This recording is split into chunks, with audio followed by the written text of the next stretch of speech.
The holy month of Ramadan is here. It is the month where the Muslims will fast to commemorate the first revelation of the Quran to Prophet Muhammad. One of the unique ways the Muslims in Southeast Asian countries like Malaysia, Indonesia and Singapore celebrate their open fasting is to shop for food at the Ramadhan Bazaar. As you can see from the Twitter trend, Ramadhan Bazaar became popular on the 2nd and 6th of May. On May 2nd, the Twitter network of Ramadhan Bazaar consists of one huge cluster with several other segregated tiny clusters. The biggest one being the pink, had Sue KZ93 as influencer. The account tweeted an advice to the bazaar goers on how to save in terms of plastic, food and money. The advice is to bring your own food containers and bag when purchasing food. Thus, no plastic bags will be wasted for packaging in your takeaway. Additionally, Sue KZ93 also advised on using metal straws over the single-use plastic straw. The usage of plastic straws has been banned in the Federal Territories since the 1st of January this year. Full effect of the ban for the whole nation is expected to be implemented in 2020. Therefore, the practice of using metal straws as an alternative will be a great preparation for the ban. Sue KZ93 received positive feedbacks by other users with more than 11,000 retweets and almost 6,000 shares. Besides, one of the separated clusters tweeted about the news where 5,000 traffic police officers will be placed in 250 bazaars throughout Malaysia.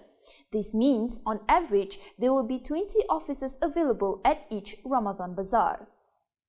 Next, we'll look into the first day of fasting, which is on May 6. The network expanded with more clusters spawned.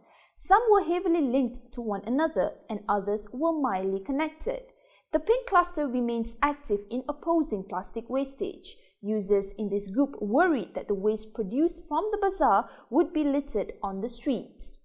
One of the users in the pink cluster shared an image of a street filled with junk. He hoped that the Ramadhan Bazaar will not end up looking like the street in the picture. The orange cluster is heavily connected to the pink cluster. This is because there were numerous users who reacted to the tweets from the influencers of the two clusters. For the orange group, the primary influencer is Sunflower Ideal. Similar to Sue KZ93 in the pink cluster, Sunflower Ideal reminded the bazaar goers to be eco-friendly. He advised them to bring their own food and water containers along with reusable bags. Additionally, he asked bazaar goers to be mindful to avoid food wastage. Subsequently, he received a high amount of positive responses. However, his feedbacks are lower than Sue KZ93 despite having more followers. Maybe this is because he did not accompany any pictures along with his tweet to attract attention.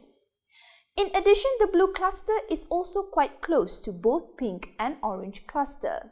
This group has news account Astro Awani as its influencer. The account tweeted reminders to the people to be environment friendly and to take into account safety issues as well as cleanliness. Additionally, Awani also tweeted that stall owners will be fined if they were found to be using handphones while conducting their business. Meanwhile, in the yellow cluster, national badminton player Lee Chong-wei wishes the Muslims a happy fasting month. Overall, we can see that the majority of Twitter users are concerned about the waste produced from the Ramadhan Bazaar. This is a positive sign as Malaysia's Twitter users are concerned about the environment. Before we end this episode, on behalf of Malaysia Indicator, I would like to wish all of our Muslim viewers a very happy Ramadan. May our good deeds be accepted in this holy month.